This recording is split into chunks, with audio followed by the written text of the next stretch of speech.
என்னென்னலாம் செயல்படுத்தணும் என்பது. அதுக்கு முன்னாடி வாரம் என்ன பேசணும் அப்படின்னா ஆவியின் கனிகளை குறித்து பேசணும். அல்லேலூயா. இது 4வது வாரம். இது இன்னைக்கு நம்ம ஒரு விஷயத்தை பேச போறோம். 3 வாரமா ஆவியின் கனி, ஆவியின் வரங்கள், பரிசுத்த ஆவி நமக்குள்ள இருந்தா என்ன நடக்கும். அல்லேலூயா. இது 4வது வாரத்துல நம்ம இருக்கிறோம். இப்ப நம்ம ஆண்டவருடைய சமூகத்துல நம்ம அர்ப்பணித்து வாழ வேண்டும் என்பது அவசியம். சபைக்கு வர உங்களுக்கு தான் ஆவியானவர் பேசுகிறார். அதை சரியா நீங்கள் புரிந்து கொண்டு கையாண்டீங்க அப்படின்னா நிச்சயமாய் சொல்றேன், தேவ ஆசீர்வாதத்தை உங்களுக்கு கொடுக்கறத யாராலையும் தடுக்கவே முடியாது. அதை தான் நம்ம என்ன பண்ண போறோம், பார்க்க போறோம். கடவுள் உங்களோடு என்னோடு கூட இருக்கிறதை நாம் என்ன பண்ண போறோம், பார்க்க போறோம். அல்லேலூயா, அல்லேலூயா. இப்ப கடவுள் விரும்புறது என்ன? கடவுள் விரும்புறது என்ன? கடவுள் நம்மை குறித்து என்ன திட்டம் வைத்திருக்கிறார்? சபைக்கு வந்துட்டோம், விசுவாசிகள் ஆயிட்டோம், நம்ம எல்லாமே தேவ பிள்ளைகளா இருக்கிறோம். கடவுள் நீங்க என்னைக்காவது கேட்டீங்களா, ஆண்டவரே என்னை குறித்த என்ன திட்டம் வைத்திருக்கிறீங்க? அதாவது சவுல் அப்படிங்கிற ஒரு மனுஷன் இருக்கிறான், கடவுளால் பவுலாய் மாற்றப்படுகிறான். அந்த சவுல் என்ன பண்றான் அப்படின்னா, கடவுளுடைய பிள்ளைகளை ஆண்டவரை பத்தி எங்க பேசினாலும் கொலை செய்வான், அடிப்பான், துன்புறுத்துவான். இவன் வேலையை அதுதான். ஒரு நாள் கர்த்தர் அவனை சந்திக்கிறார். சந்திச்ச உடனே அவன் டோட்டலா மாறுறான். என்னவா மாறுறான்னா, அவன் ஆண்டவர் அவனை சந்திக்கிறார், அவனுக்கு தரிசனம் ஆகுறாரு. தரிசனம் ஆன உடனே அவன் என்ன பண்றான், கீழே விழுந்துடுறான். அவன் கண்ணு தெரியாம போயிடுது. அல்லேலூயா. கண்ணு தெரியாம போனோடனே அவன் சொல்றாரு, ஆபிரகாமின் தேவனும் ஈசாக்கின் தேவனும் யாக்கோபின் தேவனும் ஆகிய கர்த்தர், நீ முள்ளில் உதைக்கிறது உனக்கு கடினமா இல்லையான்னு கேட்கிறாரு. சொன்ன உடனே அவன் சொல்றான், ஆண்டவரே நான் என்ன செய்ய நீங்க சித்தமா இருக்கிறீங்க? ஒவ்வொரு விசுவாசிகளுக்குள்ளும் ஒரு கேள்வி வர வேண்டும், ஆண்டவரே என்னை குறித்த என்ன விருப்பம் உங்களுக்கு இருக்கு? எதற்காக என்னை நீங்க அழைச்சிங்க இந்த சத்தியத்தை கேட்க? இந்த சபைக்கு நான் ஏன் வந்திருக்கிறேன்? நான் மதம் மாறி வரல, ஆண்டவர் திட்டத்தை அறிந்து உள்ள வந்திருக்கிறேன், ஆண்டுடைய நோக்கத்தை அறிந்து உள்ள வந்திருக்கிறேன். இன்னைக்கு நிறைய ஒட்டுமொத்த விசுவாசிகளும் மதம் மாறி வந்துட்டோம். அதனாலதான் சடங்காச்சாரியத்தையும் அதையும் இதையும் பிடிச்சிக்கிட்டு இன்னும் என்ன பண்றான் இருக்கிறோம். ஆனா நம்ம மதம் மாறல, நம் மனதை கர்த்தருக்கு நேராய் திருப்பி இருக்கிறோம். அல்லேலூயா. மனதை கர்த்தருக்கு நேராய் திருப்பி இருக்கிறோம். நாம் என்ன பண்ணணும்னா, கிறிஸ்துவர்களோடு கூட கிறிஸ்துக்குள்ள வாழ போறோம். சரிங்களா? மதம் மாறினாதான் உங்களுக்கு அது தேவை, இது தேவை, எல்லாம் தேவை. நம்ம மதம் மாறவே இல்லை. ஒரு பையன் கேட்டாரு, ஐயா டெத் ஆயிட்டாங்க, அவங்க கால் கட்டலாமா, கை கட்டலாமா, வாய் கட்டலாமான்னு கேட்டாங்க. அல்லேலூயா, அல்லேலூயா. செத்து போனவங்களுக்கு கால் கட்டலாமா, கை கட்டலாமா, வாய் கட்டலாமான்னு கேட்டா, இது என்ன கேள்வி இது? காய் நான் சொல்லிட்டேன், வாய் கட்டு, காய் கட்டு, எல்லாத்தையும் கட்டுறதுனால என்ன வந்துட போகுது? இருக்கும்போது பரிசுத்தமா வாழல, செத்த பிறகுதான் வாய் கட்டுறதா கை கட்டுறதாங்கிற. வாழும்போது பரிசுத்தமா வாழு என்ன? ஆமா தானே? வாழும்போது எல்லா அக்கிரமும் பண்ணிவிட்டு எல்லா அநியாயத்தையும் பண்ணிட்டு சத்த பிறகு புள்ள பெட்டி வைக்கணும். பெட்டி வச்சாதான் அந்த ஆத்மா எங்க போவோம்? பரலோகம் போகும். கை கட்டு கட்டணும், வாய் கட்டு கட்டணும், அது செய்யணும், ஐயா ஜெபம் பண்ணணும், போகல ஒரு ஜெபம் பண்ணணும், ஐயா தான் மண் எடுத்து போடணும், என்ன எடுத்து போட்டாலும் பரலோகம் போகணும். இந்த பூமியில வாழ்ற வாழ்க்கை மட்டும்தான். இன்னைக்கு செத்த பிறகு அவன் யாரு? அவனுடைய எண்ணிக்கை இல்லவே இல்லை. செத்த பிறகு நீங்க ஆறுதல் கூட்டம் நடத்தினாலும் சரி, என்ன கூட்டம் நடத்தினாலும் சரி, சோத்திர கூட்டம் நடத்தினாலும் சரி, அதை பரலோகம் கொண்டு போக முடியாது. என்னைக்கு உயிர் போகுதோ அன்னைக்கு அவனுடைய ஜட்ஜ்மெண்ட், அவனுக்கு அந்த கதை முடிஞ்சு போச்சு. அதுக்கப்புறம் இயேசு வரும்போது தான் அவனுடைய நாட்களை என்ன பண்ண முடியும், எழுத முடியும். அதனால வாழக்கூடிய வாழ்க்கை ரொம்ப முக்கியம். சரிங்களாயா? அப்ப கடவுள் என்ன விரும்புகிறார் அப்படின்னு கேட்டீங்க அப்படின்னா, நமக்குள்ள ஒரு பெரிய மாற்றத்தை விரும்புகிறார். நமக்குள்ள ஒரு பெரிய மாற்றத்தை விரும்புகிறார். நமக்குள்ள ஒரு பெரிய மாற்றத்தை விரும்பினார் அப்படின்னா, போன வாரம் நம்ம பார்த்தோம் யாருக்குள்ள அந்த மாற்றம் இருந்துச்சு. பரிசுத்த ஆவியானவர் இருக்கிறார் என்று சொல்லி நாம கைகளை தட்டி ஜெபம் பண்ணி ஆர்ப்பரித்து அந்நிய பாஷை பேசி எல்லாம் பண்றோம். ஆனா அது யாருக்கும் தெரியாது. ஞாயிற்றுக்கிழமை சர்ச்சுக்கு மட்டும்தான் தெரியும். விசுவாசி நீங்க அந்நிய பாஷை பேசுகிறது, ஆராதிக்கிறது எல்லாம் எங்க தெரியுது? சபைக்குள்ள, இந்த கட்டடத்துக்குள்ள மட்டும்தான் தெரியுது. வெளியே போனா உங்களுக்கு ஆவியானவர் இருக்கிறாரா இன்னைக்கு கேட்டா, ஆவியானவர் எங்க இருக்கிறாருன்னு நம்மளால கண்டுபிடிக்க முடியல. ஆமாவா இல்லையா? ஆமா தானே? அப்ப வெளியே போய் இங்க ஆவியானவர் உங்களை ஆளுகை செய்வதற்கான காரணம்னா வெளியே போய். அப்ப நேற்று நம்ம போன வாரம் நம்ம பார்த்தது என்ன அப்படின்னா, ஆவியானவர் உள்ள இருந்தா அது வெளியரங்கமாய் மாற ஆரம்பிச்சுது. யோசேப்போடு கூட கர்த்தர் இருந்தார், வெளியே தெரிய ஆரம்பிச்சுது. தானியலோடு கூட கர்த்தர் இருந்தார், வெளியே தெரிய ஆரம்பிச்சுது. இப்படி பரிசுத்தவான்களோடு கர்த்தர் இருக்கிறதை அநேக மனிதர்கள் பார்க்க ஆரம்பிச்சாங்க. அவங்க ஒர்க் பண்ற வேலை செய்யக்கூடிய ஓனர்கள், அதான் முதலாளிகள்லாம் பார்க்க ஆரம்பிச்சாங்க. ஐயோ இவனுக்குள்ள இருக்கிற ஆவி விசேஷித்த ஆவி, இவனுக்குள்ள இருக்கிறது பரிசுத்த ஆவி, இவனுக்குள்ள தேவன் இருக்கிறார், அதனாலதான் இவன் செய்ததெல்லாம் அப்படின்னு யார் கண்டுபிடிச்சா? கிறிஸ்தவர்கள் அல்ல, புறஜாதியினர்கள் கண்டுபிடிக்கத்தக்கதான அவர்களுக்குள்ள இருந்த ஆவியானவர் செயல்பட ஆரம்பிச்சார். அல்லேலூயா. அதுதான் போன வாரம் பார்த்தா நமக்குள்ள இருக்கிற ஆவியானவர் அவர் செயல்படுவது மிக ரொம்ப ஆச்சரியமா இருக்கும். யோசேப்பு கை வைத்த இடங்களெல்லாம் பொன்னாய் மாறுது. இன்னைக்கு ஆவியானவர் இருக்கிற பிள்ளைகள் கை வைத்த இடம்லாம் பொண்ணா மாறுதானா? இல்லவே இல்ல. தரித்திரம் ஃபர்ஸ்ட் இருந்துச்சுங்க, அதோட 100% இன்னும் தரித்திரமா தாங்க இருக்கிறோம் அப்படின்ற எண்ணங்கள் தான் நமக்குள்ள போயிட்டு இருக்கு. அப்ப ஏதோ ஒரு காரியம் நமக்குள்ள என்ன பண்ணல, லிங்க் ஆகவே மாட்டுது. கர்த்தரோடு கூட நெருங்குறதுக்கான வழியை நமக்கு கிடைக்க மாட்டுது. ஏன் அப்படின்னு நீங்க கேட்டீங்கன்னா, நீங்க சராசரி மனிதர்களாய், சராசரி உலகத்தானாய், சராசரி கிறிஸ்தவர்களாய் வாழ்ந்து கொண்டிருக்கீங்க. அதனாலதான் அவங்களால என்ன பண்ண முடியல, தேவனுடைய ஆசீர்வாதத்தை பெற்றுக்கொள்ள முடியல. அல்லேலூயா. இன்று நாம் குடும்பத்தினர் பார்க்கணும். நம்ம குடும்ப மாற்றம், நம்ம சமுதாயத்துல மாற்றம். அப்ப போன வாரம் பார்த்ததுல தனி மனிதனுடைய மாற்றத்தை நம்ம பார்த்தோம். தனி மனிதனுக்குள்ள ஒரு மாற்றம் இருந்துச்சு. தனி மனிதனுடைய வாழ்க்கை எந்த அளவுக்கு மாறுதோ அந்த அளவுக்கு தான் தன் குடும்பத்திலே பெரிய மாற்றத்தை கொண்டு வர முடியும். இன்னைக்கு உங்க குடும்பத்துல மாற்றம் இல்லை என்பதற்கான காரணம் தனி மனிதனுக்குள்ள மாற்றம் இல்லவே இல்லை. இப்ப நீங்களும் நானும் அதுதான் இப்ப என்ன பண்ண போறோம், பார்க்க போறோம். தயவு செய்து ஜெபத்தோடு, ஜெப சிந்தனையோடும் இந்த வசனத்தை நீங்க கேட்டீங்க அப்படின்னா, உண்மையாகவே பேசும் பொழுதே பரிசுத்த ஆவியானவர் உங்களோட ஆளுகை செய்வாருங்கிற. நேற்று நான் ஒரு புத்தகத்தை, நான் வேத புத்தகத்தை வாசிக்கும் போது, அப்போஸ்தலர் 10ஆம் அதிகாரம் வாசிக்கும் பொழுது, அங்க பேதுரு சில வார்த்தைகளை கூறி, வசனங்களை கூறி சாட்சி சொன்னான். அப்பொழுது அங்க இருந்த ஜனங்கள் எல்லாம் பரிசுத்த ஆவியினாலே நிரப்பப்பட்டார்கள். உண்மையாக ஜீவனுள்ள வசனத்தை சொல்லுகிறேன், நான் ஆவியில நிரப்பப்பட்டேன்.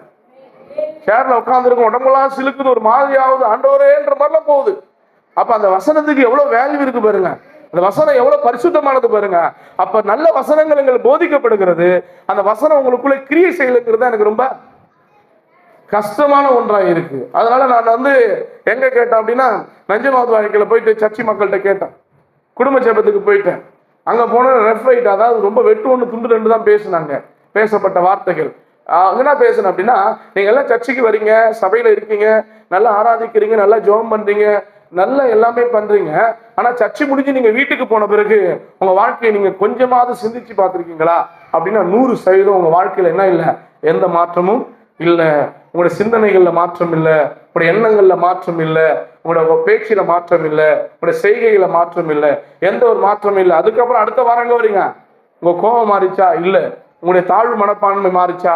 நீங்க எல்லாம் என்ன மாறிட்டீங்கன்னு கேட்டா 100% மாறவே இல்லை. நம்ம அப்படி என்ன பண்ணிக்கிறோம், பேசிக்கிட்டு இருக்கிறோம் நம்ம ஆண்டவர் பிள்ளை. அப்ப அதனால உலகத்தான் நம்மளை பார்த்து என்ன பண்றான், இகழ்கிறான். கிறிஸ்தவர்களை பார்த்து, ஆமா சர்ச்சைக்கு போற இந்த அக்கா சர்ச்சைக்கு போனது, ஆமா ஏமாமா நீ சர்ச்சைக்கு போற சரிதான், நீ சர்ச்சைக்கு போய் என்ன மாட்டுன்னு புள்ள பேர் கேட்கறான். அம்மாவை பார்த்து கேட்கறதும், கணவர் கேட்கிறாரு, பொண்ண மனைவியை பார்த்து கேட்கிறாரு, நீ சபைக்கு போற ரைட்டு தான், உன் பாஸ்டர் இதுதான் உனக்கு சொல்லி கொடுக்குறானா, இப்படிதான் பேசணுமா புருஷன்கிட்ட அப்படின்னு கணவர்கள் மனைவியை பார்த்து பேசுகிறார்கள். பிள்ளைகள் தாய் தகப்பனை பார்த்து பேசுகிறார்கள். இப்ப நம்ம வாழ்க்கையில நம்மளை பார்த்து சர்ச்சைக்கு வராதவங்க எல்லாம் நம்மளை பார்த்து கேட்கிற அளவுக்கு நம்முடைய நிலை கேலி கிண்டலுமாய் நிற்கிறது. ஏசப்பா பேரை சொல்லிட்டு ஏமாத்திக்கிட்டு சோத்திரன்ட்டு போயிட்டு வாரம் சர்ச்சைக்கு போனா, ஆனா நமக்குள்ள மாற்றத்தை எதிர்பார்க்கிறவர் கர்த்தர். அதனாலதான் போன வாரம் சொன்ன தனி மனிதனுக்குள்ள இருக்கிற மாற்றம். தனி மனிதனுக்குள்ள இருக்கிற மாற்றம் தான் உங்க குடும்பத்தை மாற்றும். நீங்க சரியா ஆகாத வரைக்கும் உங்க குடும்பத்துல பெரிய மாற்றம் வராது. அண்ணன் சர்ச்சைக்கு வரல, தங்கை சர்ச்சைக்கு வரல அப்படின்னா நீங்களே சரியில்லை, எங்கேருந்து வருவார் அண்ணன் சர்ச்சைக்கு? நான் சொல்றது உங்களுக்கு புரியுதா? பேதுரு போய் ஒரு இடத்துல பிரசங்கம் பண்ணா 3000 பேர் ரட்சிக்கப்படுறாங்க. பவுல் பிரசங்கம் பண்ண போன இடம்லாம் சாதாரண இடமே இல்ல, விக்கிரகம் நிறைந்த இடம். நாங்க யோசிச்சோம், அப்போ பைபிள்ல சொல்லப்பட்டதெல்லாம் ஈஸியா ஊழியம் செஞ்சுட்டாங்க. இல்ல, ஈஸியா ஊழியம் செய்யவே முடியல. இப்ப மட்டும்தான் ஈஸியா ஊழியம் செய்ய முடியுது. பைபிள் காலங்களில் ஈஸியா ஊழியம் செய்ய முடியாது. அடி, உத, கல்லறிந்து, கொல்லு, சாவு, மரணம், பயந்து பயந்து ஊழியம் செஞ்ச காலங்கள் பைபிள் காலம். ஆனா இன்னைக்கு இருக்கிற காலம் அப்படி இல்லை. இன்னைக்கு இருக்கிற காலம் ஈஸியா ஊழியம் செய்யலாம். ஈஸியா கணவர் சர்ச்சைக்கு போங்கிறாங்க, ஈஸியா மனைவி சர்ச்சைக்கு போங்கன்றாங்க, ஈஸியா பிள்ளைகளை சர்ச்சைக்கு போங்கன்றாங்க, ஈஸியா நம்மளை வரவேற்கிறாங்க. அதுவும் பர்டிகுலராய் தமிழ்நாட்டுல திறந்த வாசலை கர்த்தர் வைத்திருக்கிறார். அல்லேலூயா.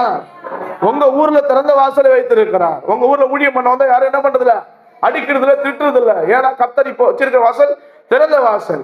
அப்ப தனி மனிதனுடைய வாழ்க்கை மாறினால் மட்டுமே தான் உலகத்துல நாம் என்ன பண்ண முடியும், அடுத்த கட்டத்துக்காக போக முடியும். தேவன் சொன்ன நிர்ணயமான அவருடைய கட்டளையை நாம் நிறைவேற்ற முடியும். அப்ப கடவுள் எதை எதிர்பார்க்கிறார் அப்படின்னா, இன்று குடும்பத்தினருக்குள்ள மாற்றம் வர வேண்டும்.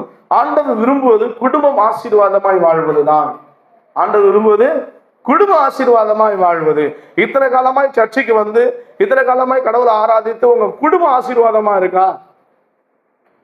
செல்வத்திலையும் பணத்திலையும் இந்த உலகத்துக்கு வெளிச்சமான குடும்பமாய் ஆசீர்வதிக்கப்பட்டதா இருக்கா? ஏன் அந்த குடும்ப ஆசீர்வாதமா இல்ல? கடவுள் எதை விரும்புகிறார்? நீங்கள் அப்போஸ்தலர்கள் புத்தகத்துல நீங்க வாசிச்சு பாத்தீங்கன்னா வாசித்த பகுதியில் இருக்கும். 31, 32 வாசிச்சு பாருங்களேன். 10 அதாவது 16, 31, 32 வாசிங்களேன். வாசிங்க 16, 31, 32. அதற்கு அவர்கள் 30 வாசிங்க பார்ப்போம். அல்லேலூயா. ஆண்டவரே வெளியே அழைத்து வந்து, ஆண்டவர் மாறே நான் ரட்சிக்கப்படுவதற்கு என்ன செய்ய வேண்டும்? அல்லேலூயா. நான் என்ன செய்யணும்? நான் காப்பாற்றப்படணும், நான் ஆண்டவரை ஏற்றுக்கொள்ளணும், நான் ஆண்டவர் பிள்ளையாய் மாறணும், நான் ஆண்டவருக்காக வாழணும். இப்படிப்பட்ட தெய்வம் இத்தனை நாள் எனக்கு இல்லை அப்படின்ற அந்த போர் சேவகன் அங்க செய்யறான். நான் ரட்சிக்கப்பட என்ன செய்யணும் கேட்கிறான். அதுக்கு பாருங்க பவுல் சொல்றாரு, அதற்கு அவர்கள் கர்த்தராகிய இயேசு கிறிஸ்துவை, நல்லா புரிஞ்சுங்க, ஆண்டவராகிய இயேசுவை விசுவாசி, அப்பொழுது நீயும், நல்லா புரிஞ்சுங்க, நீ மட்டும் சொல்லல, நீயும் உன் வீட்டாரும் அப்படிங்கிறாரு. அப்படின்னா என்ன அர்த்தம்? ஆவியானவருக்கு என்ன விருப்பம்? நீயும் உன் வீட்டாரும் ரட்சிக்கப்படுவீர்கள். அப்படின்னா என்னன்னா, கடவுள் விரும்புவதுனா நீயும் உன் வீட்டார், நீயும் உன் குடும்பமும், நீயும் உன் மனைவியும், நீயும் உன் கணவரும், நீயும் உன் சகோதரரும், நீயும் உன் குடும்பத்தாரும் என்ன பண்ணணும்? ரட்சிக்கப்படணும் அப்படிங்கிறது அவருடைய விருப்பம். அப்பதான் ஒரு கை தட்டினால் ஓசை வராது.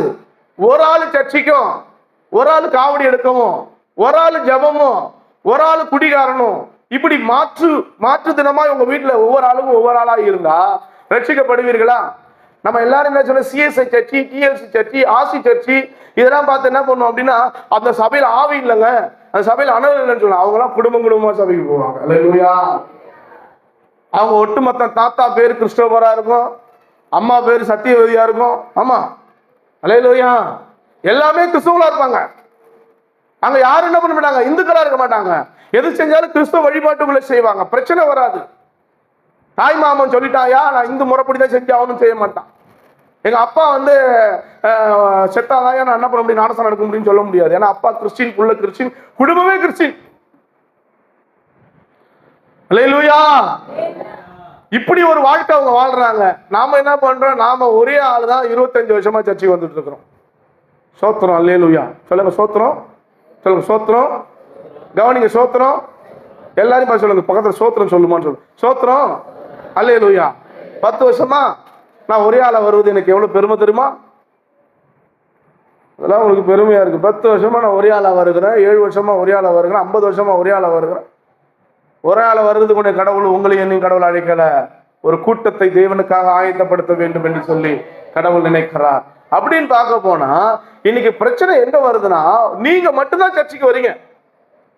உங்க கணவர் எங்க போனார்? உங்க பிள்ளைகள் எங்க போனாங்க? அப்ப டிஃபரெண்ட் என்னன்னா, நீங்க சபைக்கு வரீங்க, நீங்க வசனத்தை கேட்கறீங்க, நீங்க ஆராதிக்கிறீங்க, நீங்க ஜெபிக்கிறீங்க. ஆனா உங்க கணவர் ஆராதிக்கல, வசனத்தை கேட்கல, எதுவுமே பண்ணல. எப்படி அவருக்கு உங்களுக்கு லிங்க் ஆகும் நினைக்கிறீங்க? உங்களுக்கு அவருக்கு ஏர்மாறாதான் போகும். குடும்பத்துல பிரச்சனை தான் வரும், போராட்டம் தான் வரும். அதனாலதான் கர்த்தர் சொல்றாரு, நீ மட்டும் ரட்சிக்கப்பட்டா போதாது, உன் குடும்பமும் ரட்சிக்கப்படணும். அதனாலதான் வந்து கல்யாணத்துல கூட இந்துக்களை நம்ம திருமணம் செய்யக்கூடாதுன்னு சொல்லுவோம். இந்து பெண்ணை இந்து மாப்பிள்ளைய என்ன பண்ணக்கூடாது?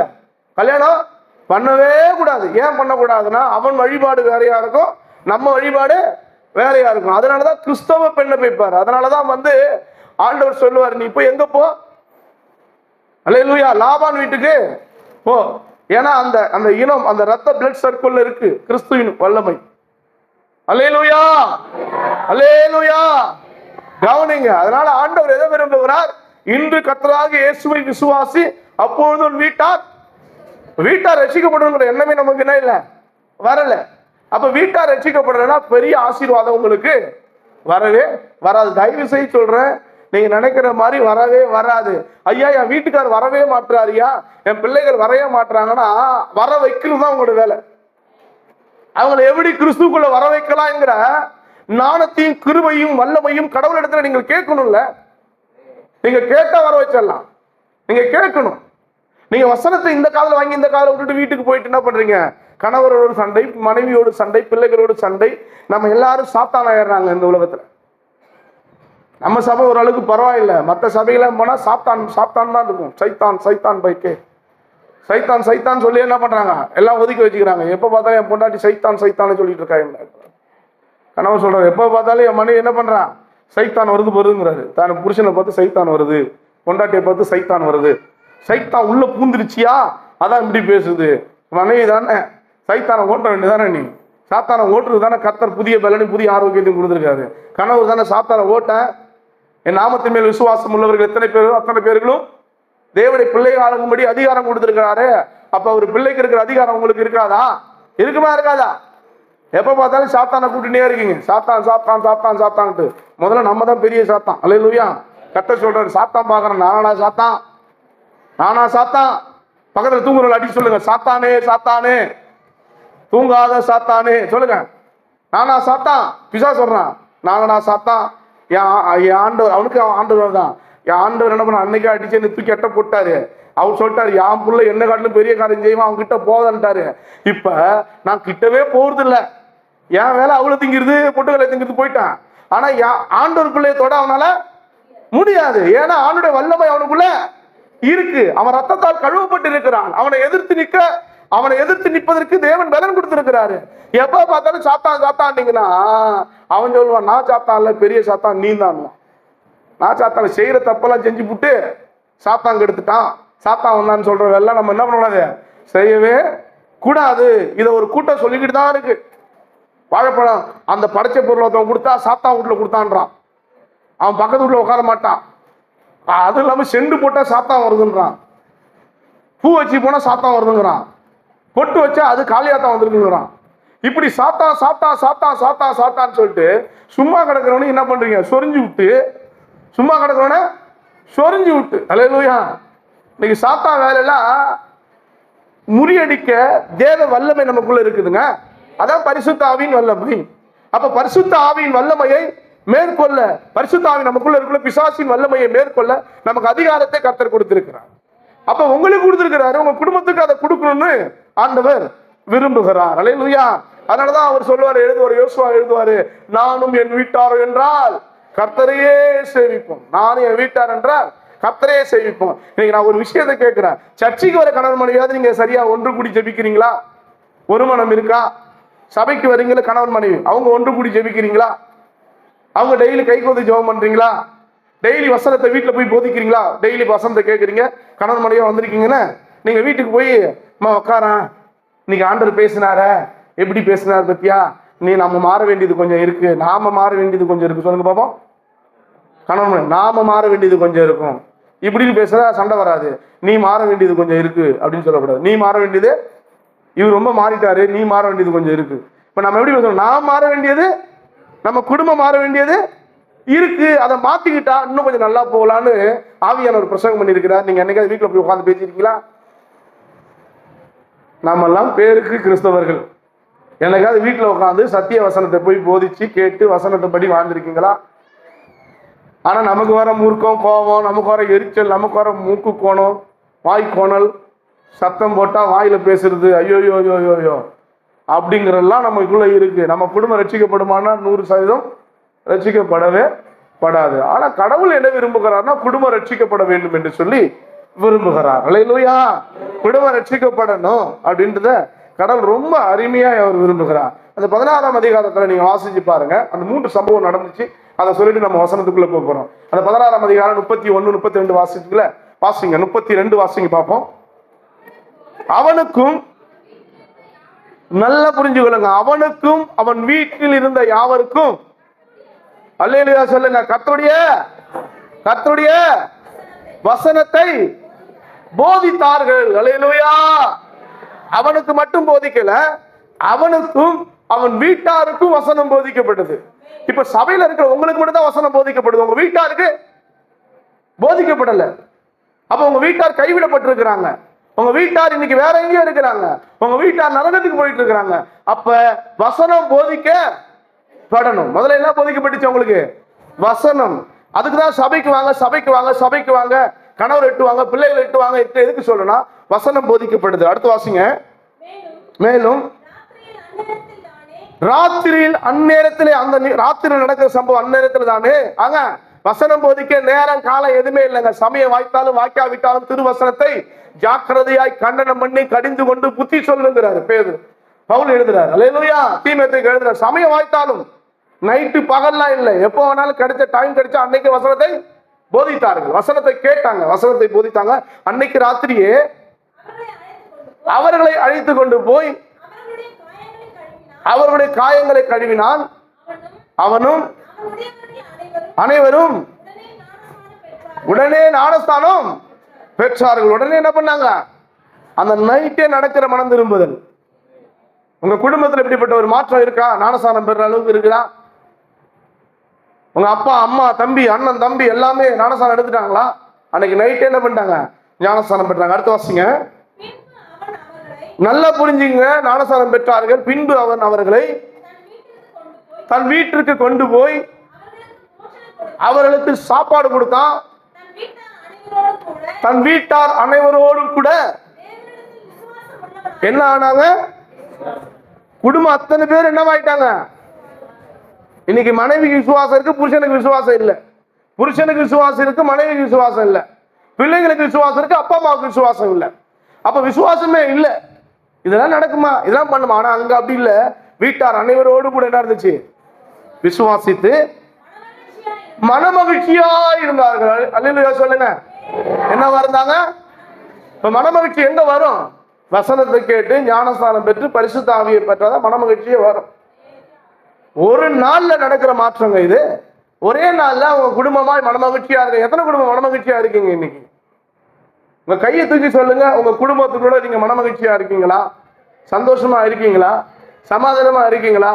ஆனா நீங்க யாரு? நீங்க யாரு?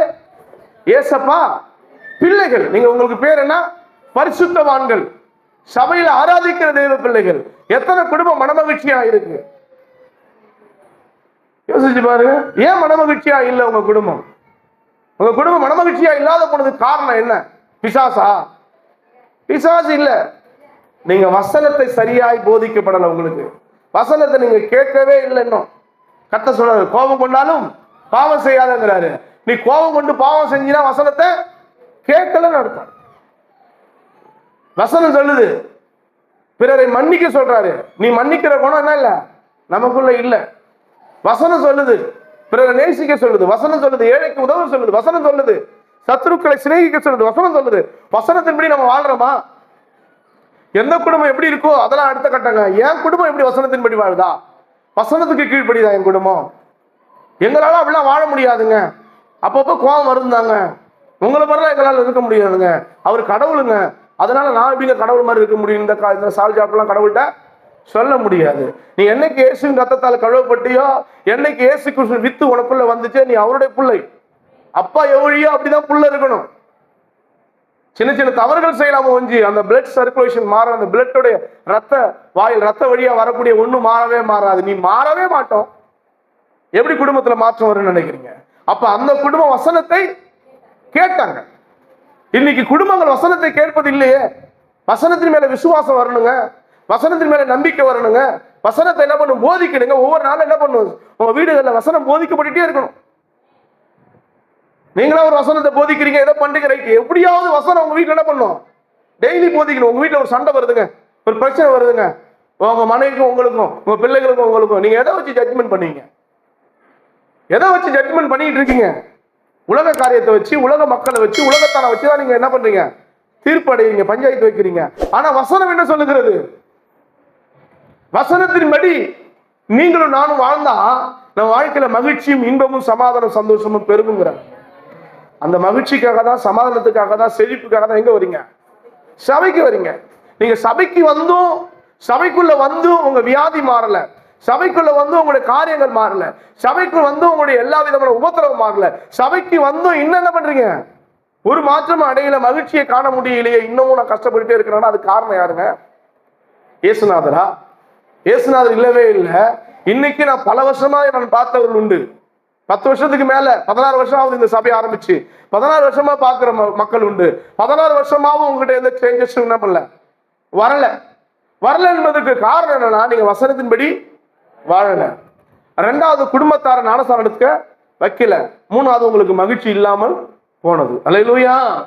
நீங்க வேறு பிரிக்கப்பட்ட ஒரு வாழ்க்கை உங்களுக்கு இல்லைங்கிறார் ஆண்டவர். வேறு பிரிக்கப்பட்ட வாழ்க்கை இல்ல. என்ன வாழ்க்கை இல்ல? நீங்களும் ஊரோட தான் இருக்கீங்க. நீங்களும் அங்கேதான் உட்காந்து கூத்தடிக்கிறீங்க, கும்மாளம் பண்றீங்க, எல்லாம் பண்றீங்க. ஞாயிற்றுக்கிழமை ஒரு நாள் முக்காடை போட்டுட்டு ஞாயிற்றுக்கிழமை பரிசுத்த மாதிரி கையை கட்டிட்டு ஏசப்பா ஸ்தோத்திரம் உட்கார்ந்து இருக்கிறதுனாலாம் ஒண்ணும் நடந்துடாது.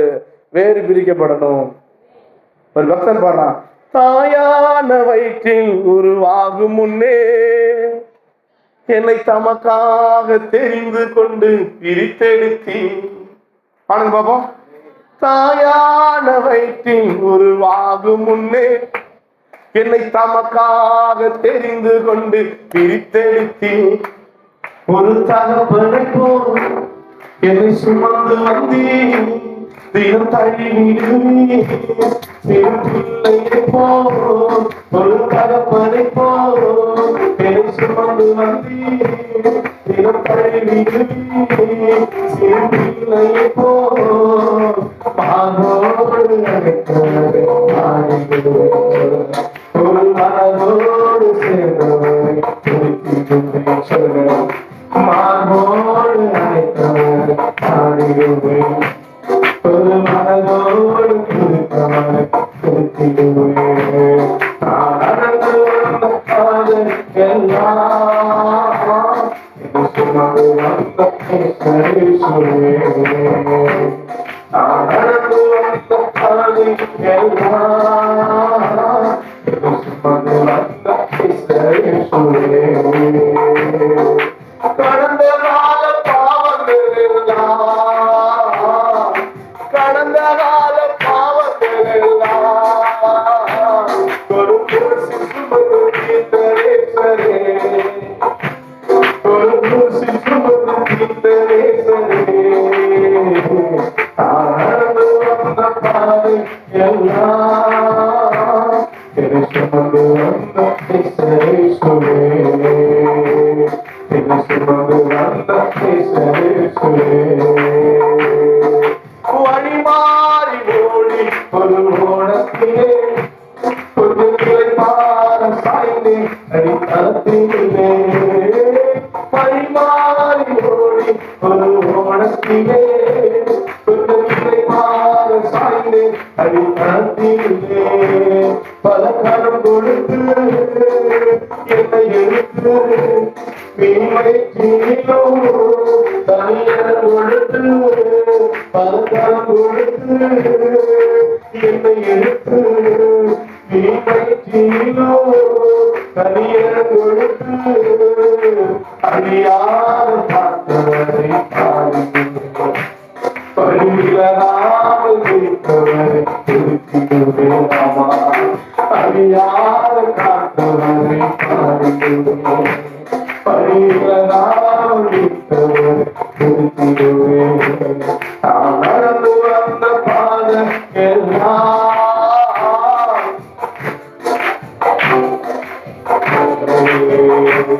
நான் நடந்து வந்த பாதை எல்லாம் சுமந்து வந்த நான் பாடுறது எதுக்குன்னா, நான் பாடுறத வாக்குறதுக்கு இல்ல, நீங்களும் என் கூட சேர்ந்து பாடுறதுதான். அல்லேலூயா. சில நேரம் ரொம்ப ரசிச்சு ருசிச்சு என்ன பாக்குறீங்க, அப்படி பாடுறோம் அது இல்ல. நான் பாடுறது வந்து நான் என்ன ரசிச்சு ருசிச்சு பாடுறதுக்கு இல்ல. அல்லேலூயா. நீங்களும் சேர்ந்து பாடுவதற்கு. அல்லேலூயா, அல்லேலூயா, அல்லேலூயா. கர்த்தருக்கு ஸ்தோத்திரம். அப்படி நாம வாழ்க்கையில நமக்கு ஒரு நித்திய மகிழ்ச்சியை கடவுள் கொடுக்கணும். நித்திய மகிழ்ச்சியை, சந்தோஷத்தை கடவுள் கொடுக்கணும். அப்படின்னா உதாரணத்துக்கு சொல்லலாம், நாங்க இந்த ஊர்ல ஊழியத்தை ஆரம்பிக்கும் போது முதல் விசுவாசியா பார்த்தது விசுவாசிச்சு தான். அவங்க பெலிவே சர்ச்சுக்கு போயிட்டு இருந்தாங்க. அவங்க வீட்டில் தான் முதல் என்ன பண்றோம், ஆரம்பிக்கிறோம். அதற்கு பிறகுதான் சபை வந்துச்சு. அவங்க வீட்டில் ஆரம்பிக்கும் பொழுது சாலமன் பாஸ்டர் நாங்கெல்லாம் அவங்க வீட்டுக்கு போகும்போது பக்கத்து முன்னாடி நாங்க ஆராதிக்கிறோம், பின்னாடி கொட்டாயில வந்து துவராஜி பாஸ்டர் ஆராதிக்கிறார். அல்லேலூயா. நம்ம நடந்த சம்பவம். ஏன்னா அவங்க சர்ச்சுக்கு போன விசுவாசி, எப்படியாவது நம்ம அந்த ஊருக்கு சர்ச்சுக்கு ஊழியம் செய்ய போனோம்னு சொல்லிட்டு முன்னாடி நாங்கள் நடத்துறோம், பின்னாடி தொராட்சி பாஸ் நடத்துறாரு. அவர் ஒரு பாட்டு பாட்டு, நாங்கள் ஒரு பாட்டு நடத்திட்டு இருக்கோம். அதுக்குள்ளே போதும், கர்த்தருக்கு ஸ்தோத்திரம் உண்டாயிடுச்சுன்னு வச்சுங்க. அல்லேலூயா. கடைசியில் பார்த்தீங்கன்னா அவங்க என்ன பண்ணுறாங்க, அவங்களுக்கு ஒரு ஃபிக்ஸ், அவங்களுக்கு என்ன பண்ணால் எப்போ பார்த்தாலும் ஒரு ஃபிக்ஸ் வந்துட்டு இருக்கும், இழுப்பு மாதிரி வரும். சர்ச்சுக்கு போய் அதுலேருந்து சுகமாயினாங்க. சுகமானோடனே அவங்க சர்ச்சுக்கு வர ஆரம்பித்தாங்க. அதுக்கப்புறம் அவங்க அம்மா, அவங்க அப்பா, அவங்க அக்கா போங்க குடும்பமே, அவங்க அண்ணனை தவிர அவங்க குடும்பம் என்ன பண்ணுச்சு, ரட்சிக்கப்பட்டுச்சு. இன்னைக்கு நம்ம எது செஞ்சாலும் கிறிஸ்தவ முறைப்படி தான் செய்யணுங்கிறாங்க. அல்லேலூயா. ஒரு விஷயத்தில் அவங்க என்ன ஆயிட்டாங்க, ஒரு யூனிட் ஆயிட்டாங்க. எது செஞ்சாலும் கிறிஸ்தவ முறைப்படி. இப்போ அவங்க பிள்ளைகள் ரட்சிக்கப்படணும், அதுக்காக தான் இப்போ பிரசங்கம். அல்லேலூயா, அல்லேலூயா. இப்போ சந்திராமா முதல் 2006 ஆண்டு என்ன பண்றாங்க, ரட்சிக்கப்படுறாங்க. 2005 ஆண்டு ரட்சிக்கப்படுறாங்க. ரட்சிக்கப்பட்டு வராங்க. அவங்க வீட்டுக்காரர் யாருமே ரட்சிக்கப்படலை. அல்லேலூயா. அவங்க ரட்சிக்கப்பட்டாங்க. அப்படியே பார்த்தீங்கன்னா இன்னைக்கு அவங்க குடும்பம் முழுவதும் ரட்சிக்கப்பட்டாங்க. அல்லேலூயா, அல்லேலூயா.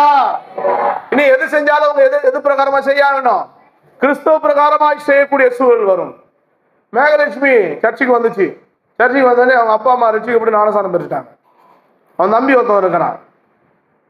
அல்லேலூயா.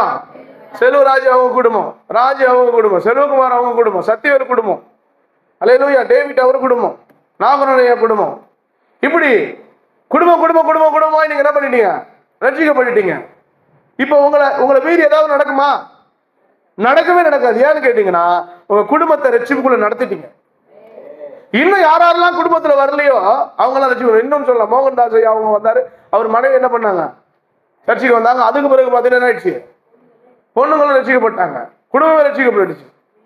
இப்படி நான் சொல்லலாம், ஒவ்வொரு ஆளையும் சொல்லிக்கிட்டே போகலாம். ஒவ்வொரு குடும்பமும் என்ன பண்ணிடுச்சு, ரட்சிக்கப்பட்டு போயிட்டே இருக்குது. காரணம், கடவுள் வாக்கின்படி எப்படியாவது நம்ம ஞானஸ்நானம் கொடுத்துடணும். புருஷன் ஒரு காலம், பொண்டாட்டி ஒரு காலம் இருந்தா சமாதானம் வரவே வராதுங்க. அல்லேலூயா. என் கணவரும் நானும் சபைக்கு போக வேண்டும் என்கிற எண்ணம் நமக்குள்ள வரணும், ரட்சிப்பு உண்டாகணும். அதுக்கு ஆண்டவர் வரமாட்டார் உங்க வீட்டுக்கு, நீங்க தான் ஆண்டவராய் மாறணும், நீங்க தான் பரிசுத்த ஆவி நிறைந்தவர்களாய் மாறணும். அப்படி மாறினா உங்க வீட்டுக்கு கஷ்டம் வரதான் கேளுங்க, 100% மகிழ்ச்சி மட்டும்தான் வரும். இப்படிப்பட்ட ஒரு மனிதர் வாழ்ந்திருக்கிறார் பைபிள்ல. இப்போ நிறைய மனிதர்கள் வாழ்ந்திருக்கிறாங்க. இப்படிப்பட்ட ஒரு மனிதரை கடவுள் காட்டுகிறார். அல்லேலூயா. உங்க வேலை என்னவா இருக்கணும், நீங்கள் நித்திய மகிழ்ச்சியும் சமாதானத்தையும் காண வேண்டும் என்று சொன்னால் கடவுள் உங்களோடு இடைவிட வேண்டும், உங்களோடு பேசணும். சொல்லுங்க, கடவுள் என்னோடு கூட பேசணும். பாஸ்டர் கூட பேசுறது இல்ல, குடும்பத்துல கடவுள் பேசணும். குடும்பத்துல ஒரு காரியத்தை நீங்கள் எடுத்து வைக்கும் பொழுது அந்த குடும்பத்தாருக்குள்ள ஆண்டோட வார்த்தை வந்து பேசணும். பைபிள்ல இருந்த பரிசுத்தவான்கள் எல்லாருமே தேவனால் பேசப்பட்டார்கள். இப்ப அவரு சித்தப்பா இளையராஜா அவங்க மனைவி புதுசா ரசிக்கப்பட்டாங்க. தன் பிள்ளைகள் 4 பேரோட ஞானஸ்நானம் எடுத்துட்டாங்க. இனிமே பிள்ளைக்கு கல்யாணம் பண்ண எப்படி பண்ணுவாங்க, கிறிஸ்தவ மாப்பிள்ளை பாருன்னுவாங்க. அல்லேலூயா. அவங்க பிள்ளைங்க ரசிக்கப்பட இந்து மாப்பிள்ளை உள்ள வருவான். பிசாச நீங்களே உள்ள கூப்பிடுற மாதிரி ஆயிடும். நீங்க நிறைய குடும்பம் அழிஞ்சு போனது காரணம் தெரியுங்களா, நீங்க இணைக்கப்படுற இடம் தான் தப்பு. நீங்கள் இணைக்கப்படுற இடம் சரியான இடத்துல இணைக்கப்படணும். உங்க குடும்பம் இணைக்கப்படுற இடம் சரியான இடத்துல இருக்கணும். நான் தான் போன வாரத்துக்கு முந்தின வாரம் சொல்லியிருப்பேன், நீங்க உறவு யாரோட வச்சுக்கணும், உங்க ஐக்கியம் ஆண்டவரோடும் பிதாவோடும் இருக்கணும். அதுக்கப்புறம் சபையோட உங்க ஐக்கியம் இருக்கணும். அடுத்தது 3வது கிறிஸ்தவர்களோட உங்க ஐக்கியம் இருக்கணும். இந்துக்களோட உங்க ஐக்கியம் போகக்கூடாது. பழகலாம், பேசலாம், ஐக்கியம் போகக்கூடாது. உங்க ஐக்கியம் என்னைக்கு இந்துக்களோடு கூட சிணைதோ, அவன் சடங்காச்சாரியத்துக்குள்ள போறீங்களோ, அவன் பணம் கொடுக்கிறான்றதுக்காக அவனுக்கு நான் கீழ்ப்படிய முடியாது. அவன் என் சித்தப்பனா இருந்தவன கீழ்ப்படிய முடியாது. அவன் எனக்கு அதிகாரத்துக்கு உட்பட்டவனா இருந்தாலும் என் ஆண்டவருக்கு மட்டும் தான் கீழ்ப்படிய முடியும். எல்லா பணத்தையும் அவர் தான் கொடுத்தாரு அப்படின்னா என்னால சொல்ல முடியாது. நான் ஆண்டவருக்கு கீழ்ப்படிய வேண்டும். பணத்தாலையும் பொருளாலையும் நான் வாங்கவே முடியாது. நான் யாரோடு கூட இணைக்கப்படணும்னா கிறிஸ்தவனோடு கூட இணைக்கப்படணும். அன்பு ஐக்கியமாய் மாறணும். பிதாவோடும் அவருடைய குமாரன் ஆகிய என் சபையோடு நான் ஐக்கியப்படணும். நீங்க எத்தனை விசுவாசி சபையோடு ஐக்கியப்பட்டிருக்கீங்க? எத்தனை விசுவாசிகள் உங்க காரியங்களை சபையோடு பகிர்ந்து கொண்டிருக்கீங்க? எத்தனை விசுவாசி நல்லது கெட்டதை கணவன் மனைவியா வந்து ஐயா நாங்க இதை பண்ண போறோம்னு எத்தனை பேர் கேட்டிருக்கீங்க? கேட்கறதே இல்லை. அப்ப உங்க ஐக்கியம் எப்பவே உடைஞ்சிருச்சு. 3வது, உங்க ஐக்கியம் கிறிஸ்தவரோட கூட இருக்கா? சபை விசுவாசிகளோட கூட ஐக்கியம் இருக்கா? நீங்க எத்தனை பேர் இருக்கீங்க? எல்லாரோட கூட ஐக்கியம் இருக்கா? யாராவது பேர் உங்களுக்கு தெரியுமா? யாராவது குடும்பம் உங்களுக்கு தெரியுமா? நம்ம சபையில எத்தனை குடும்பம் இருக்கு, எத்தனை குடும்பம் பேர் தெரியுமா உங்களுக்கு? ஆனா சர்ச்சுக்கு வரீங்க, உட்காருங்க, ஜெபம் பண்றீங்க, போறீங்க. என்ன இல்ல, எந்த ஒரு மாற்றத்தையும் உங்களால பார்க்க முடியாது. அப்ப வாழ்க்கையில ஆண்டவர் விரும்புறார் ஐக்கியப்பட வேண்டும், தேவனுக்கு நேராய் நிற்க வேண்டும், தேவன் குடும்பத்திலே பேசணும். ஒவ்வொரு குடும்பத்திலையும் முட்டி போட்டு ஜெபம் பண்ணி தான் ஒரு காரியத்தை தீர்மானிக்கணும். நீங்க ஒரு காரியத்தை செய்ய போறீங்கன்னா கணவன் மனைவி பிள்ளைகள் எல்லாரும் முழங்கால் படியிட்டு, ஆவியானவரே நாங்கள் இந்த காரியத்தை செய்ய போகிறோம், அந்த காரியத்தை செய்வதற்கு நீங்கள் பதில் கொடுங்கன்னு காத்திருக்கணும். அப்ப நீங்க ஒரு ஆள் சர்ச்சைக்கு வந்தா கேட்க முடியுமா? ஏன் முடியாதுன்னா, நீங்க ஒரு ஆள் கேட்பீங்க, நீங்க உங்க வீட்டுல இருக்க 3 பேர் எங்க இருப்பாங்க? உலகத்தானா இருப்பாங்க. கிறிஸ்தவ வாழ்க்கை நான் ஆண்டவராக இயேசு கிறிஸ்து ஏற்றுக்கொண்ட பிறகுதான் என் வாழ்க்கை என்னன்னு எனக்கு புரிஞ்சுது. இல்லைன்னா நானும் உலகத்தானா இருந்திருப்பேன். உலகத்துல ஒரு அநீதியான ஒரு மனுஷனா இருந்திருப்பேன், அசுத்தமான ஒரு மனுஷனா இருந்திருப்பேன், சரியில்லாத ஒரு மனுஷனா இருந்திருப்பேன். ஆண்டவர் உள்ள வந்த பிறகுதான் ஆண்டவருடைய மகிமையை நான் கண்ட ஆரம்பிச்சேன். அப்ப இன்னைக்கு ஆண்டவருடைய பிள்ளைகளா நீங்கள் இருக்கும் பொழுது, ஆண்டவருக்காக நீங்க வாழ நினைக்கும் போது, சர்ச்சைக்கு வர நீங்க உங்க குடும்பத்தை ஆதாயப்படுத்த முடியலன்னா டிசிஷன் எடுக்க முடியாது. தீர்மானம் உங்க குடும்பத்தை நடக்கவே நடக்காது. ஒரு மனம் எங்க உண்டு அங்க ஆவியானவர் உண்டு, ஆவியானவர் எங்க உண்டோ அங்க விடுதலையும் உண்டு. ஒரு மனம் இல்லாத இடத்துல தேவன் இருப்பதில்லை, தேவன் இல்லாத இடத்துல விடுதலை இருக்கவே இருக்காது. அதனாலதான் நீங்க நிறைய குடும்பம் என்ன பண்ணல, விடுதலை அடையவே இல்லை. நீங்க நினைப்பீங்க, ஏன் எனக்கு மட்டும் இந்த வேதனை, ஏன் எனக்கு இந்த மட்டும் ஏன் வேதனை, உங்க குடும்பம் எங்க போச்சு? கர்த்தர் விரும்புவது உன் குடும்பத்தை ரட்சித்து கொடுங்க. கர்த்தர் விரும்புவது கணவன் மனைவியாக சபைக்கு வர. ஏன் உங்க கணவர் எங்க போனா? கணவர் இல்லாதவரை விடுங்க, கணவர் இருக்கிறார் உங்களோடு கூட. கணவரோடு பேசுறீங்க, வேலைக்கு போய் சம்பாரிச்சுட்டுவான்னு சொல்றீங்க, எல்லாத்தையும் பகிர்ந்து கொள்ளுகிற நீங்கள் ஏன் இயேசுவை உங்களால் பகிர்ந்து கொள்ள முடியல? எல்லாத்தையும் பகிர்ந்து கொள்ள முடியும் உங்களால, இயேசுவின் அன்பையை அவங்களுக்கு கொடுக்க முடியல. இயேசு என்ன பேயா, பிசாசா, சரியில்லாதவரா? பணத்தை கொடுத்தாலாம், பொருளை கொடுத்தாலும், அன்பை கொடுத்தாலாம். மகா பெரிய பெரிய அன்பு இயேசுவின் அன்பை நீங்க கொடுக்கல. நீங்கள் கொடுக்காமல் போனதுதான் பெரிய தப்பு அப்படிங்கிறாங்க. அதனாலதான் பாருங்க, நீங்க ஒரே ஒரு விஷயத்தை மட்டும் நீங்க தெரிஞ்சு கொள்ளுங்க. தயவு செய்ய சொல்லுகிறேன், ஒரு கை தட்டினால் ஓசை வராது. குடும்பமாக நீங்கள் ஆராதித்தால் மட்டுமே பிசாசை எதிர்த்து நிற்க முடியும். இன்னைக்கு நீங்க ஒரு முடிவு எடுத்துக்க போறீங்க, குடும்பமாக சர்ச்சைக்கு வரணும். அதனால நீங்க என்ன பண்றாதீங்க, அவிசுவா பிசாசு சொல்லுவான், அப்ப கணவர் இட்டு வரணும், நம்ம சர்ச்சைக்கு போக கூடாது அப்படிலாம் இல்லை. நீ சர்ச்சைக்கு வந்தா மட்டும் தான் கணவர் ஆதாயப்படுத்த முடியும். நீ ஒரு ஆள் சபைக்கு வரீங்கல்ல, அந்த ஒரு ஆள் இன்னும் விசுவாசத்தை கூட்டணும், இன்னும் நற்கிரியைகளை கூட்டணும், இன்னும் ஜெபத்தை கூட்டணும், இன்னும் ஆராதனையை கூட்டணும், இன்னும் சபைக்கு வருவதை கூட்டணும், இன்னும் இன்னும். இப்ப இருக்கிறது பத்தாது. இருக்கிற மாதிரி நீங்க இருந்தீங்கன்னா நீங்க குடும்பத்தை ஆதாயப்படுத்த முடியாது. இன்னும் கொஞ்சம் லெவல் பண்ணுங்க, இன்னும் கொஞ்சம் கூட்டுங்க. இல்லைன்னா கடைசி நடத்துமா ஆகும், உங்க பிள்ளைகளால உங்களுக்கு அவமானம் மட்டும்தான் மிஞ்சும். உங்க பிள்ளைகளால உங்களுக்கு அசிங்கம் தான் வரும், உங்க பிள்ளைகளால வேதனை தான் வரும். இன்னைக்கு உங்க பிள்ளைகளை சரியாய் வளைக்காம விட்டதுனால, இன்னைக்கு உங்க கணவரை சரியாய் ஆண்டவர் பக்கம் திருப்பாம விட்டதுனால, நாளைக்கு வரக்கூடிய பிரச்சனைகள் மிகப்பெரிய விளைவுகளை சந்திக்கும் என்பதை ஆண்டவர் எச்சரிக்கிறார். அதனால இன்னைக்கு இரட்சணையின் நாள். இன்றைக்கு நீ மௌனமா இருந்தால் வேறொரு ரட்சிப்பு வரும்னு சொல்லிட்டு எஸ்தருக்கு சொல்றது போல, இது ரட்சணையின் நாள். இந்த நாள்ல கர்த்தர் உங்களோடு என்னோடும் கூட பேசுகிறார். இந்த உலகம் ரட்சிக்கப்படணும். இந்த கிழச்சாவடி கிள்ளை பகுதி சிதம்பரம் தாலுக்கா ரட்சிக்கப்படனா நான் ஒரு ஆள் மாறினால் போதாது, நான் ஒரு ஆள் ஆண்டவருக்கு நின்னா போதாது, என் குடும்பம் ஆண்டவருக்கு நேராய் நிற்க வைக்கணும். என் குடும்பம் ஆண்டவருக்கு நேராக நிற்கணும், என் கணவர் ஆண்டவருக்கு நேராக நிற்கணும், பிள்ளைகள் ஆண்டவருக்கு நேராக நிற்கணும். அதை கடவுள் ரொம்ப விரும்புகிறார் என்பதை மறந்துடாதீங்க. கடவுள் விரும்புவதை செய்வதே அவரது திட்டம். கடவுள் எதை விரும்புகிறாரோ அதை செய்யறவன் தான் கர்த்தரின் திட்டத்தின்படி வாழ்றவன். கடவுள் விரும்பாததை செய்யறது இல்லை. கடவுள் எதை விரும்புகிறார், கடவுள் உங்ககிட்ட எதை எதிர்பார்க்கிறார்னா, உங்கள் மூலமா தான் தேசத்துல பெரிய எழுப்புதலை உண்டு பண்ணுவார்னா, நீங்க ஒரு நாளால முடியாது. உங்க குடும்பம் கர்த்தருக்குள்ளே நடத்தப்பட வேண்டும். அல்லேலூயா. இப்படி ஒரு மனிதன் இருந்தான், தன் குடும்பத்தை கர்த்தருக்கு நேராய் வழி நடத்தினவன். அவனோடு கர்த்தர் பேசினான், அவனுக்காக பரலோகம் பார்த்தது, அவனுக்காக பரலோகம் இறங்கி வந்தது. அப்படிப்பட்ட ஆளை குறித்து பேசிட்டு நாம் ஜெபித்து முடிக்க போகிறோம். அல்லேலூயா. விசுவாசிக்கிறீங்களா? ஆவியானவர் பேசுகிறாரா? பரிசுத்த ஆவியானவர் உங்களுக்குள்ள வராரா? பேசும்போது வராரா? ஐயோ நான் இந்நாள் வரையும் இப்படிப்பட்ட சூழல் இருக்கிறேன், இன்னைக்காவது நான் ரட்சிக்குள்ள கொண்டு வரணுன்றது பாருங்க, வாசிங்க பாருங்க. அல்லேலூயா, அல்லேலூயா. இத்தாலியா என்னப்பட்ட பட்டாளம் என்னப்பட்ட பட்டாளத்திலே 100க்கு அதிபதியாகிய கொர்நேலியு என்னும் பேர் கொண்ட ஒரு மனுஷன் இருந்தான். அல்லேலூயா. இந்த கொர்நேலியு இந்த மனுஷன் யார் அப்படின்னா புறஜாதியான். இவன் ஆண்டவரை யூத மார்க்கத்தை சேர்ந்தவன் அல்ல, யூத இன மக்கள் அல்லாம ஒரு புறஜாதியான். அந்த பட்டணத்திலே ஒரு 100க்கு அதிபதி, அந்த பெரிய பணக்காரன், வசதி வாய்த்தவன், 100க்கு அதிபதியா இருக்கிறான். அவன் என்ன செய்யறான், அவன் எப்படி வாழ்றான், அவன் வாழ்க்கை எப்படிப்பட்டதா இருந்துச்சு, கடவுளுடைய பரலோகமே அவன் ஜபத்தை கேட்கிற அளவுக்கு இறங்கி வருது அப்படின்னா அவனுக்குள்ள என்ன இருந்துச்சு? பரலோகம் அவனுடைய ஜபத்துக்கு செவி சாய்ச்சுது. இன்னைக்கு உங்க ஜபத்துக்கு என் ஜபத்துக்கு பரலோகம் செவி சாய்க்கணும் அப்படின்னா நம்ம வாழ வேண்டிய வாழ்க்கையை கொஞ்சம் டிஃப்ரெண்டா மாத்தணும். டிஃப்ரெண்டா கொஞ்சமாவது இன்னைக்கு வசனத்தை கேட்டுட்டு அப்படியே கூடாதீங்க. ஒவ்வொரு வாரமும் கர்த்தர் ஆவியானவர் ரொம்ப ஆழமா பேசிக்கிட்டு இருக்கிறாரு, ரொம்ப வல்லமையா பேசி கொண்டு இருக்கிறாரு. நீங்க நினைக்கிறீங்க அது எனக்கு இல்ல, உனக்கு மட்டும்தான் பேசுறாரு, உங்களுக்காக மட்டும்தான் பேசிக்கிட்டு இருக்கிறாரு. அப்ப குடும்பத்துல 5 பேரும் சர்ச்சைக்கு வரீங்க, ஆனா 5 பேருக்குள்ள ஆவியானவர் இருக்கிறாரா? 4 பேரும் சர்ச்சைக்கு வரீங்க, 4 பேருக்குள்ள ஆவியானவர் இருக்கிறாரா? 2 பேர் தான் சபைக்கு வரீங்க, 2 பேருக்குள்ள ஆவியானவர் இருக்கிறாரா? முதல்ல பாருங்க. இப்ப நீங்க உங்களுக்கு சந்தோஷம், நாங்கெல்லாம் குடும்பமா வரம்பா அப்படின்னு நீங்க வந்திருக்கலாம். ஆனா குடும்பமா வரீங்க, ஆவியானவர் கிரியை இருக்கா உங்களுக்குள்ள? கொஞ்சம் யோசிச்சு பாருங்க. கணவன் ரசிக்கப்பட்டாரு அப்படி சொன்ன உடனே எல்லாருக்கும் என்ன வந்திருக்கும்? இந்த குடும்பம் ரசிக்கப்பட்டவங்களாம் ரொம்ப மகிழ்ச்சியா இருந்திருப்பீங்க. இதை சொன்ன உடனே இந்த குடும்பம் ஒரு ஆள் தனியா வராங்களா, ஐயோ அவங்களுக்கு தான் பாவமா இருக்கும். ஆனா குடும்பமா ரசிக்கப்பட்டு நீங்க வரீங்கல்ல, இவங்களுக்குள்ள ஆவியானவர் இருக்காரா? வீட்டுல ஒன்று கூடி ஜெபிக்கிறீங்களா? ஒரு மனம் இருக்கா? இல்ல ஏட்டா போட்டியா போயிட்டு இருக்கா? ஏறுமாறா இருக்கா? இல்ல நேரா போகுதா? கோணலும் மாறுபாடுமான உலகத்திலே குற்றமற்ற குழந்தைகளாய் வாழ்ந்திருப்போன்னு பெர்க்மான் ஐயா பாடுறாரு. உலகம் கோணலும் மாறுபாடுமா தான் இருக்கு. நீ கோணலா இருக்கியா நேரா இருக்கியா? எப்ப பாரு ஏறுமாறு. எப்ப ரசிக்கப்பட்ட குடும்பத்துக்கு பேசிட்டு இருக்காரு ஆண்டவர். ரசிக்கப்பட்ட குடும்பத்துக்கு எப்ப பாரு ஏறுமாறு ஏறுமாறு. அவர் சொல்றது இவர் கேட்க மாட்டாரு, இவர் சொல்றது அவர் கேட்க மாட்டாரு. இதுல பஞ்சாயத்து பண்ண பிள்ளைகளே வருவாங்க. சில நேரங்கள்ல பிள்ளைகளை வச்சு பஞ்சாயத்து பண்ண வச்சு குடும்பத்துல அப்படி பண்ணுனா யாருக்கு அசிங்கம்னு நினைக்கிறீங்க?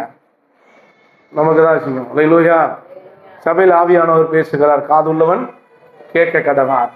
நம்ம கொஞ்சம் வாய அடக்கணும், பேச்ச அடக்கணும், கோபத்தை அடக்கணும், திமிர அடக்கணும், பெருமையை அடக்கணும், எல்லாத்தையும் அடக்கணும். ஏன்னா நமக்குள்ள யார் வாசம் பண்றாரு? ஆவியானவர் வாசம் பண்ணுகிறார். பரிசுத்த ஆவியானவர் வாசம் பண்ணும் பொழுது நாம எல்லாம் நீதியா நினைச்சிட முடியாதுல்ல. இப்ப நான் பேசுறதுலாம் சரி சரின்னு நான் சொன்னா நான் தப்பு. ஆண்டவர்கிட்ட கேட்டு நான் செய்யறது தப்பா ஆண்டவரே, ரைட் ஆண்டவரே என்று சொல்லி ஒவ்வொரு நாளும் ஆண்டவர்கிட்ட நீங்க என்ன பண்ணணும்? கேட்கணும். அப்ப குடும்பமா இருக்கிற குடும்பத்திலயும் பிரச்சனை இருக்கு. என்ன இருக்குன்னா ஏறுமாறான குடும்பம், சமாதானம் இல்லை, கணவனுக்கு தெரியாத மனைவி பண்றது, மனைவிக்கு தெரியாம கணவர் பண்றது, இந்த மாதிரியான ஒரு வாழ்க்கை இருந்துச்சு அப்படின்னா ஆண்டவர் பேச மாட்டார். ஆனா இங்க ஆண்டவர் பேசுறதுக்கான காரணம் என்ன? ஆண்டவர் பேசுறதுக்கான காரணம் என்ன? ஆண்டவர் எப்படி இறங்கி வராருங்கிறத உங்களுக்கு நான் சொல்ல போறேன். அல்லேலூயா. வாசிங்க பார்ப்போம். நல்ல கவனமா கேளுங்க. அவன் தேவ பக்தி உள்ளவனும். போதும். தேவ அவன் எப்படி இருக்கிறானா? தேவ பக்தி உள்ளவனா இருக்கிறான். இந்த தேவ பக்தியில என்னது? பக்தியில என்னது? வைராக்கியம். அந்த வைராக்கியம் என்னது? அல்லேலூயா. ஆண்டவர்கிட்ட போயிட்டு பேதுரு வந்து சிலுவையில் அறைய போறாங்க. பேதுரு வந்து என்ன பண்றாங்கன்னா கொல்ல போறாங்க. சரித்திரம் சொல்லுது பேதுருவை கொல்ல போறாங்க.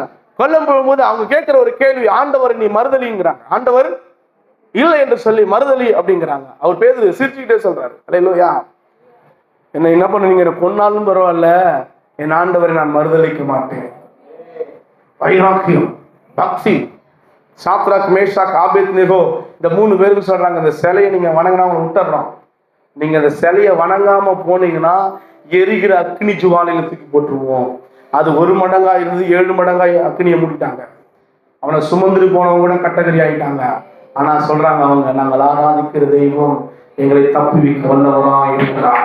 அப்படி தப்புவிக்காம போனாலும் நீ காற்று சிலையை வணங்க மாட்டேன், உலகத்துக்கு நேரம் போக மாட்டேன், பணம் கொடு, பொருள் கொடு, ஆசீர்வாதம் கொடு, வீடு கட்டி தர கூட போக மாட்டேன், கார் வாங்கி தரேன், ஆண்டவர் எதுக்கும் போக மாட்டேன், ஆண்டவர் தான்.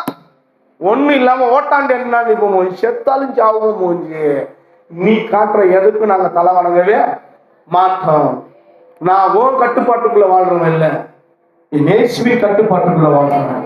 நான் ஓன் கட்டளைக்கு கீழ்படுறவன் இல்ல, நான் கிறிஸ்துவின் கட்டளைக்கு கீழ்படுகிறவன். நான் கிறிஸ்துவுக்காக வாழ்றவன்.